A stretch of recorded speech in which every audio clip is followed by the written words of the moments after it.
అండి, welcome back to my channel. ఈ రోజు ఇంట్లోనైతే గీ చేస్తున్నాను. మీలో ఎంత మంది ఇంట్లో గీ చేస్తారో కామెంట్ చేయండి.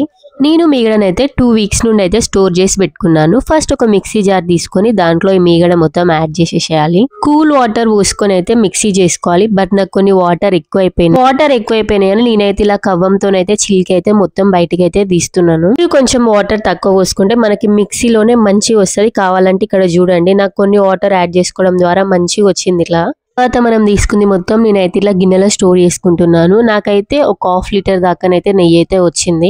దాంట్లో వచ్చిన చల్లని కూడా వేస్ట్ చేయకుండా మనమైతే చల్లచారు అయితే చేసుకోవచ్చు. తర్వాత గ్యాస్ ఆన్ చేసేసి ఈ నెయ్యిని అయితే దాని మీదనైతే పెట్టేసాను. చూడండి, మనకి ఇలా నెయ్యి మొత్తం సపరేట్ అయిపోతుంది. దీంట్లో నేనైతే తమలపాకు కాడలు అయితే వేస్తున్నాను. ఆకులు ఇవ్వట్లేదు, ఆకుల కన్నా ఇలా కాడలు వేసుకుంటే కూడా బాగుంటది.